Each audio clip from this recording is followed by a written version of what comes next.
kemampuan, listrik, sama modalnya. Ya. Itu dia. Itu 3 hal yang sangat penting lah. Di dunia aset kripto itu, biaya untuk menambang itu bukan karena kebutuhan.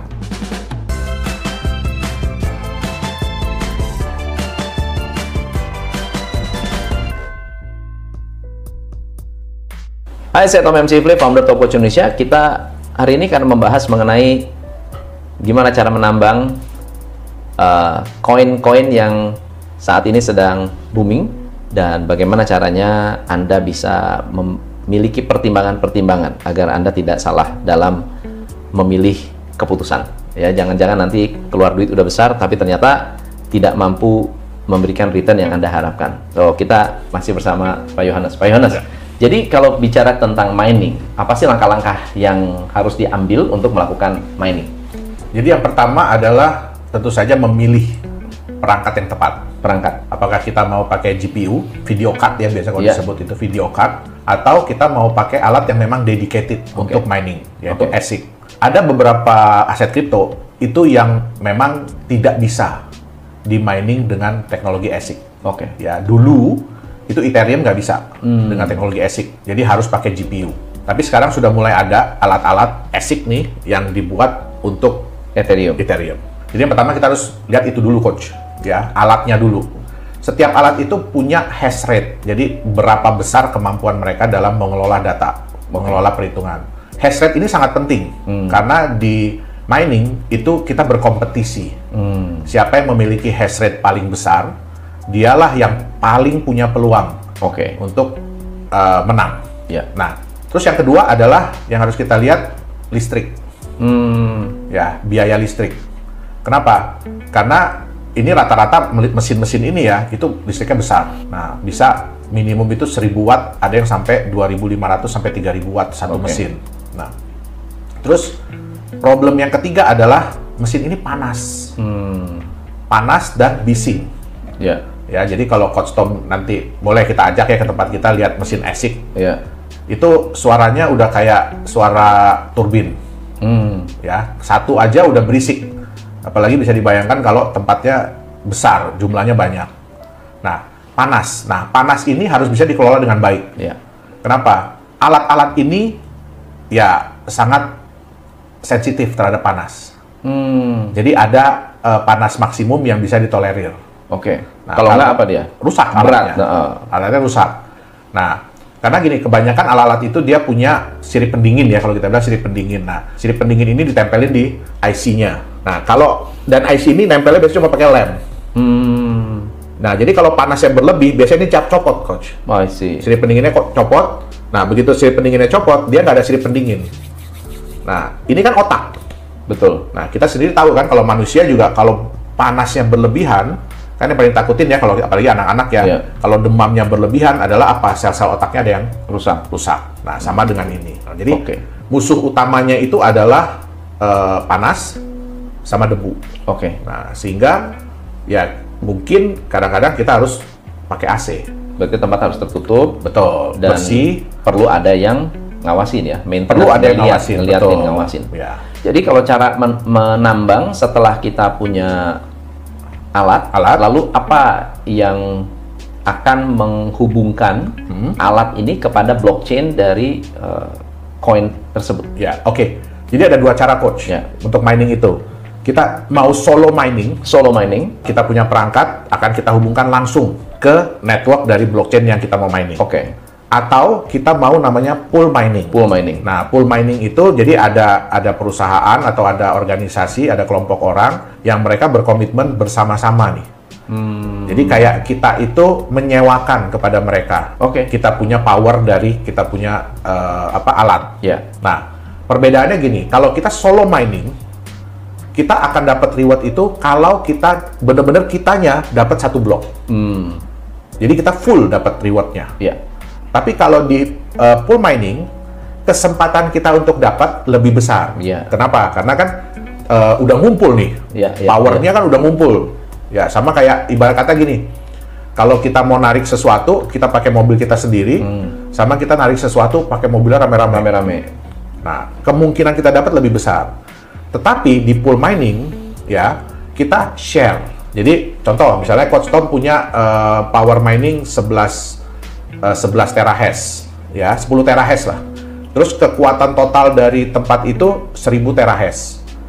Berarti Coach Tom punya share itu adalah 1%. Jadi kalau pool mining ini si pool miners ini dapat 1 blok, dia akan bagi.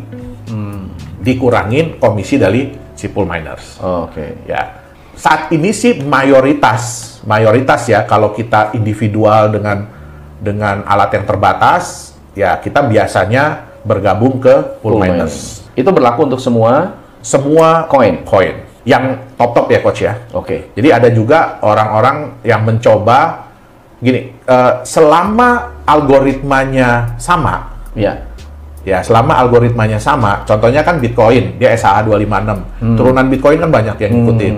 Litecoin itu kan pakai script, turunannya kan banyak. Jadi miners ini juga sekarang mulai beralih. Jadi misalkan, aduh saya mau bersaing di mining Bitcoin agak susah ya. Akhirnya mereka mencoba untuk mining koin-koin yang lain dengan algoritma yang sama, dengan enkripsi yang sama tipenya. I see. Ya. Itu bisa tuh ya?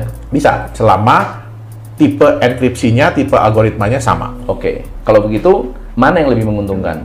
Sebenarnya sih bergantung ya Coach ya. Jadi mungkin kalau di Bitcoin ya kita mungkin dapatnya kecil, tapi karena harga Bitcoinnya udah tinggi, ya value-nya besar, ya bisa mengcover. Oke. Kalau untuk kita di yang Coin sejenis lain, mungkin dapatnya banyak.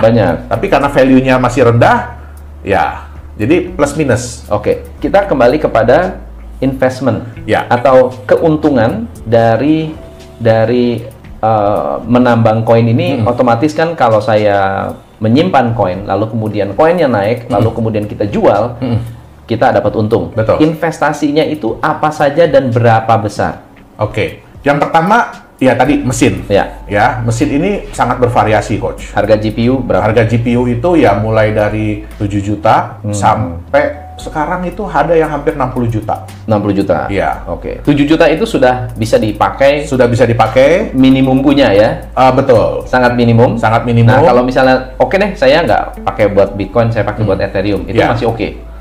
Untuk harga sekarang masih oke, Coach. Untuk harga sekarang masih oke?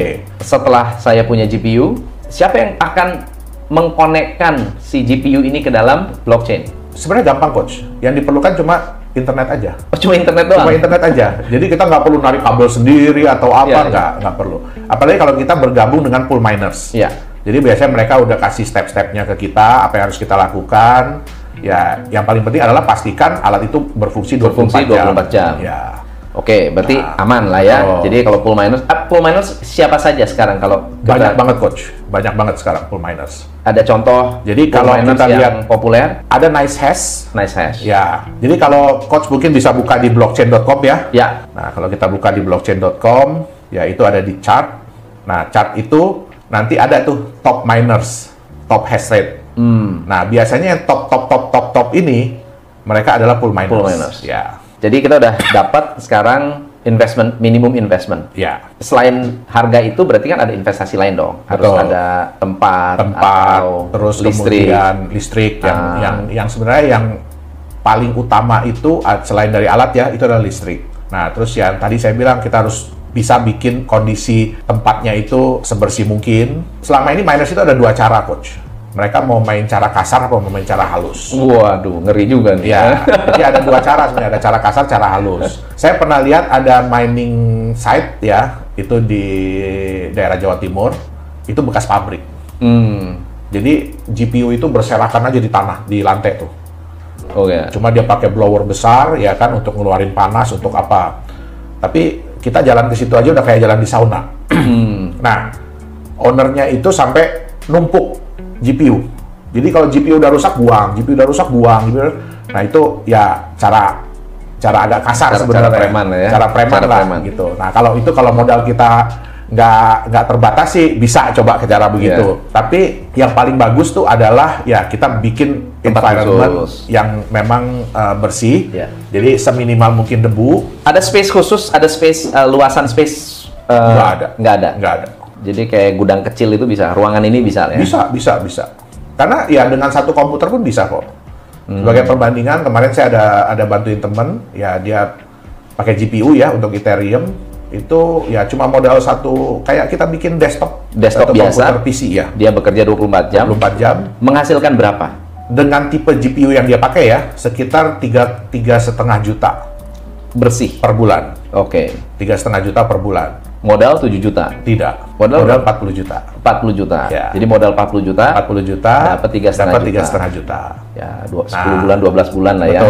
Betul. Balik modal. Ya. Setelah itu kalau harga Ethereum naik bisa lebih tinggi betul. dong. Jadi bergantung lagi dari harga sebenarnya. Ya. Cuma ya ada satu hal yang sering dilewatkan oleh orang-orang. Kalau kita kan di dunia industri itu ada yang namanya harga produk, harga barang. Kan dia terkena depresiasi. Nah, itu pun sebenarnya harus kita hitung. Ya. Nah, jadi kayak yang saya bilang tadi, kalau kita main kasar, ya mungkin GPU itu nggak bertahan lama. 3 bulan, 6 bulan udah rusak.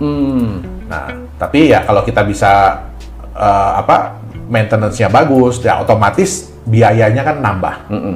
Ya kan? Nah, ya itu mungkin bisa bertahan sekitar 2 tahun lah. Kenapa? Karena kemampuan GPU itu pun semakin lama akan semakin turun. Untuk menghitung. Jadi nggak bisa kita bilang, oh, waktu kita beli pertama saya bisa dapat 3,6 juta gitu. Ya, itu karena masih belum loadingnya cepat ya. Betul, masih grass ibarat kata. Itu bisa diservis nggak sih? GPU itu bisa diservis coach, tapi kadang-kadang biaya servisnya hampir sama kayak beli baru. Iya. Oke. Hampir sama kayak beli baru. Jadi itu potensi pendapatan. Betul. Dengan modal 40 juta plus. Betul. Umur GPU 40 juta itu berapa tahun? Kalau normal pemakaian sih sebenarnya bisa 3, 4, 5 tahun. 3 sampai Iya. Pak Yohanes punya sudah. Tapi itu kan normal coach. Ini baru sekitar 3 bulanan lah. Oh enggak. Tapi rata-rata kalau untuk mining, saya pakai ASIC coach. Nah, oke. Nah, kita sekarang naik ke yang ASIC. Ya. ASIC itu minimum berapa harga? 60-an? Minimum sekarang tergantung tipe ya, sekitar 40 jutaan. Sebenarnya kita harus menghitung antara kemampuan listrik sama modalnya. Jadi biaya alat. Ya. Itu dia. Itu 3 hal yang sangat penting lah untuk dihitung. Nah, itu pun bisa kita ada beberapa halaman website yang menyediakan. Kita tinggal cari aja mining profit calculator. Mining profit calculator. Cari di Google mining profit calculator tuh biasanya mereka memberikan tuh. Kalau kita pakai alat ini dengan biaya listrik segini, ya kan? Nah, itu berapa hasilnya? Oke, kita buka aja ya. Ya. Kalau ini lebih saya bilang lebih akurat. Kenapa? Karena mereka based on berdasarkan dari pengalaman mereka selama ini. Oke, kita lihat ya. Jadi bisa dipilih mau CPU, GPU, ASIC. Earnings per day. Wah, earning per day 37,4. Ini Pro. Ya, kalau pakai S19. Ya. Oke, ASIC ya. Ya, betul. $37 belum dihitung dengan biaya listrik. Oke. Ya. Ya, not bad lah. $28 per day. Ya kan? ASIC ini sebenarnya lebih riskan. Ya, tadi yang saya bilang itu coach, bisa jatuh satu siripnya. Jadi biasanya ASIC itu dia ada 3 sirip, 3-4 sirip. Satu sirip ini tuh isinya berapa IC tadi yang saya bilang. Kadang-kadang kalau satu jatuh, itu nyusul nanti.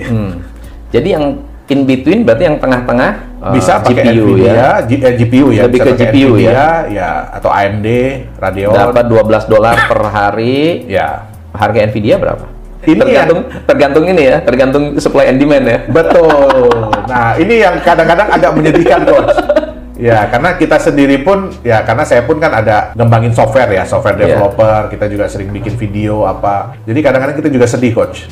Karena meningkatnya permintaan GPU ini, sampai-sampai GPU yang normal kita mau pakai buat bukan mining pun, ya mau nggak mau harganya jadi ikut naik. Iya. Ya, dan itu lumayan jauh ya dibanding dengan harga normal dulu ya. Benar. Itu lumayan jauh. Ada nggak teknisi khusus atau konsultan khusus yang membantu dari sisi mining? Ada. Sebenarnya tapi mereka lebih ke freelance ya. Ya, jadi sebenarnya hampir semua praktisi IT mereka bisa untuk men-setup, memonitor dari mining ini. Jadi rekomendasi untuk mining sebetulnya masih menguntungkan asal mengerti tekniknya. Betul. Asal pilih produk yang tepat. Benar, memilih produk yang tepat supaya tidak salah memutuskan. Betul. Sekaligus kita juga harus tahu konsekuensi tentang balik modalnya itu kapan dan berapa lama. Betul. Oke. Nah, kalau istilah kita jalan ya berani nekat aja, yang mana yang bisa dibilang untuk beginners? Untuk beginners, untuk belajar ya. Ini para beginners. Gimana kita bisa modal berapa yang paling realistis ya? Mungkin nggak mau terlalu nggak terlalu jelek banget juga jangan, ya kan? Tapi ya jangan sampai nunggu tapi juga nggak harus nggak harus sampai ratusan juta gitu. Mungkin sekitar di angka 20 jutaan, Coach. Oh, 20 jutaan masih bisa. Mungkin di angka 20 jutaan. Oke. Ya, itu masih bisa ya. Mungkin kita kalau bilang balik modal ya sekitar 1 tahun lah. 1 tahun. 1 tahun. Ya, tapi ya itu tadi dengan perawatan yang cukup. I see. Ya, jadi paling enggak ya mungkin sebulan sekali dibongkar, dibersihin, ya kan, debu-debunya disedot, dihilangin. Terus juga ruangannya jangan terlalu panas. Buat yang punya modal lebih baik langsung main rig aja. Main rig, betul. Ya, daripada nanggung-nanggung ya. Betul. Langsung 5, 10 betul. GPU. Ya. Lebih worth it ya, karena capeknya sama. Capeknya sama, betul. Ya. Kita perlu bahas mengenai risiko. Siap. Iya kan? Berarti kan jangan lihat untungnya doang nih, teman-teman. Betul. Jangan lihat untungnya doang, banyak risikonya. Apa saja risiko-risiko yang harus Anda pertimbangkan untuk cuan dari mining. Kita akan ngobrol tentang masalah-masalah tentang mining yang jarang sekali dibahas, sehingga ketika Anda melakukan mining lalu kemudian merasa bahwa saya awalnya kok janjinya manis banget nih, tapi ternyata ada masalah-masalah yang tidak dibahas sebelum kita melakukan investment. Nah, ini yang akan kita bahas. Sebetulnya ada risiko apa sih kalau kita berbicara tentang mining atau kesulitan-kesulitan dari praktisi yang pengalaman seperti Pak Yohanes? Apa kira-kira? Oke. Jadi tantangan yang paling utama sebenarnya adalah volatilitas dari harga asetnya itu sendiri, Coach. Oke. Ya, karena kita nggak pernah bisa menduga kapan dia akan naik atau kapan dia akan turun. Oke. Nah, jadi seperti tahun 2019 ya kalau saya nggak salah, 2018-2019 kan Bitcoin itu lumayan jatuh ya, bahkan sampai bottom low waktu itu ya. Benar. Nah, jadi termasuk saya sendiri pun akhirnya memutuskan untuk kita stop mining dulu deh. Oke. Nah, jadi itu adalah masalah yang paling utama. Oke. Terus yang kedua adalah maintenance.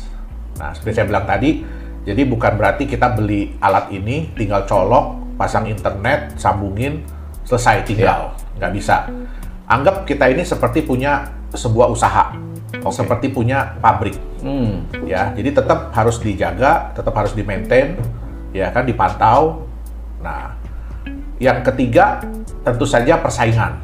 Oke. Jadi di dunia aset kripto itu biaya untuk menambang itu bukan karena kebutuhan. Ya, bukan karena ya memang harus segitu. Contohnya saya bilang tadi sama Coach Tom, kalau kita mining terus semua orang matiin, ya kan, cukup dengan satu CPU aja, Coach Tom udah bisa mining, udah bisa ngejalanin Bitcoin. Jadi bukan berarti tambah lama semakin sulit. Oke. Ya, tapi karena persaingannya tambah besar. Jadi otomatis nggak bisa dijadiin patokan kayak tadi ya. Kita hitung dapat sekitar $37 gitu ya. Nah, begitu mulai banyak kan di mana ada gula, di situ ada semut. Semakin manis gulanya, semakin semut datang banyak. Nah, sama kayak itu. Jadi salah satu yang terberat adalah juga kalau persaingan itu semakin tinggi. Berarti jumlah yang kita dapatkan semakin sedikit. Iya. Sedangkan jumlah yang keluar per blok kan tetap sama. Nah, jadi kita harus memantau terus perkembangannya. Ya, kita juga harus memperbarui alat-alat kita. Kalau memang kita ingin menjadi serious miners. Ya. Jadi yang memang benar-benar jadikan profesi. Terus yang kita tahu lagi, sekarang kan mulai banyak negara-negara yang melarang. Kenapa tuh? Mining, ya. Karena mining ini memakan banyak energi. Oke. Ya, memakan banyak energi. Kostom bisa bayangin satu alat yang saya bilang ASIC tadi bisa 2200 watt contohnya lah. Itu kan udah satu rumah, Kostom. Bener. Nah, kalau tambang mining itu misalnya punya 1000 alat, berarti 1000 rumah, udah satu desa. Nah, sedangkan yang kita lihat begini, kalau kita bangun pabrik, contoh ya kita bangun pabrik, kita pakai listrik untuk menghasilkan produksi yang sekian, Ya. ya, X produksi. Begitu kita nambah listrik, kenapa kita nambah listrik sih? Karena kita mau meningkatkan kapasitas produksi. Berbeda dengan sistem mining. Berbeda dengan sistem mining. Ya. Ingat tadi, biaya itu muncul, kebutuhan listrik itu muncul karena persaingan. Betul. Nah, ya wajar lah Kostom. Maksudnya, ya negara juga melihat, Anda pakai listrik ini untuk apa sih sebenarnya? Benar. Gitu loh. Anda pakai listrik yang segini banyak untuk apa? Sedangkan, ya maksudnya hasilnya sama aja. Kenapa miners itu meningkatkan jumlah? Karena persaingannya tambah tinggi. Mau nggak mau mereka harus ningkatin. Benar. Gitu. Sedangkan mungkin hasilnya sama aja. Gitu. Hasil yang didapatkan mungkin sama aja. Nah, ya wajar. Apalagi ya kalau kita lihat kan sekarang Cina kan mulai nge-ban. Betul. Ya. Cina itu tidak melarang orang-orangnya untuk punya aset kripto, tidak. Nah, tapi ya kita bisa bayangkan satu satu mining site di Cina itu bisa menghabiskan listrik mungkin buat satu desa yang penduduknya mungkin puluhan ribu, ratusan ribu orang. Udah kemakan. Kemakan. Nah, sedangkan ya menurut mereka untuk apa gitu loh? Untuk listrik segitu banyak untuk apa? Nah, dan itu kan ya udah pasti polusi lah. Betul. Nah, jadi ya walaupun mereka bisa menghasilkan listrik banyak-banyaknya kan, tapi kita tetap tahu kan save energy. Benar. Nah, jadi itu pun menjadi salah satu alasan kenapa kok dilarang. Ya. Menarik. Nah, dulu tuh saya banyak sekali dengar perusahaan-perusahaan yang menyediakan jasa mining kripto, ternyata scam. Itu gimana tuh? Jadi ada beberapa sih Kostomnya yang paling terkenal kan Bit Club Network tuh ya. Bit Club? Ya, itu yang kemarin bosnya kena di Indonesia. Ya, jadi kembali lagi begini, mereka tuh sebenarnya menyediakan fasilitas. Anda tidak perlu capek-capek, ya, Anda tidak perlu capek-capek untuk menyediakan alat. Anda tidak perlu capek-capek menyediakan listriknya, tidak perlu capek-capek maintenance, tidak perlu capek-capek segala macam lah. Anda tinggal investasi, store aja sekian, nanti dapatnya sekian. Nah, ini dimanfaatkan. Seperti yang kita bilang ya, kalau ada hype, pasti ada the bad guy will show up. Gitu loh. Orang-orang bad guy ini pasti akan muncul. Nah, ada yang benar Kostom. Jadi bukan berarti semuanya nggak benar ya. Ada yang benar kok, kayak Genesis Mining ya, itu memang mereka komitmen. Jadi ya kita beli alat dengan mereka taruh alatnya. Dan itu biasanya mereka kasih kita ke semacam sertifikat atau serial number bahwa ini adalah alat kita dan kita bisa pantau alat itu gitu loh. Nah, itu yang benar sebenarnya. Ya, itu yang benar. Nah, kalau kita mau ngelihat dari itu istilahnya sih cloud mining ya mereka bilang. Cloud mining. Nah, yang nggak benar tuh seperti apa? Sebenarnya kita bisa menghitung Kostom. Ya, jadi mereka kadang-kadang gini, Anda bayar sekian dapat berapa hash power. Nah, nanti Anda dapat sekian. Kan tadi ada tuh Kostom kalkulator tuh. Masukin aja. Masuk di akal nggak apa yang mereka berikan ini? Gitu loh. Masuk di akal nggak nih? Kok saya udah beli alat sendiri aja segala macam, dapatnya rata-rata sekian. Ya kan? Nah, tapi kok mereka dapatnya sekian. Nah, terus tadi kayak di blockchain.com kan ada tuh yang top miners. Betul. Nah, rata-rata mereka itu mengklaim bahwa mereka ini adalah top miners. Nah, kita bisa hitung kok. Di situ kan biasanya kelihatan ada berapa hash power mereka kan. Tinggal dibagi aja berapa mesin.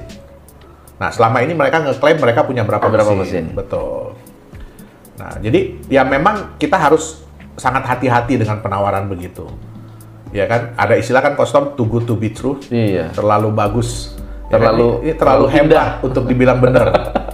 Gitu loh. Jadi sebenarnya semua itu kembali lagi ya kita harus riset. Ya kan, kita harus riset berapa sih sebenarnya hasil yang bisa didapatkan secara wajar dan selama ini ya kan dibanding dengan mereka. Nah, kadang-kadang mereka juga Mau harga naik turun, apalagi kalau gini Kostom, mereka itu memberikan dalam bentuk US dollar. Jadi mereka bukan memberikan dalam bentuk koinnya sendiri. Contoh kan, ya kalau kita mining kan kita nyimpan Ethereum kan kita dapatnya harus Ethereum. Betul. Nah mereka tuh rata-rata US dollar. Dan yang dijanjikan tuh fix.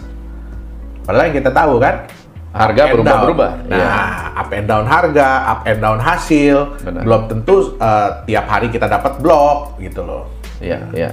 Jadi ya kita tetap harus melakukan riset sebelum kita menggunakan jasa-jasa seperti itu. Oke, mantap. Ya. Wah, ini keren banget. Berarti next time kita bahas tentang crypto scam. Siap.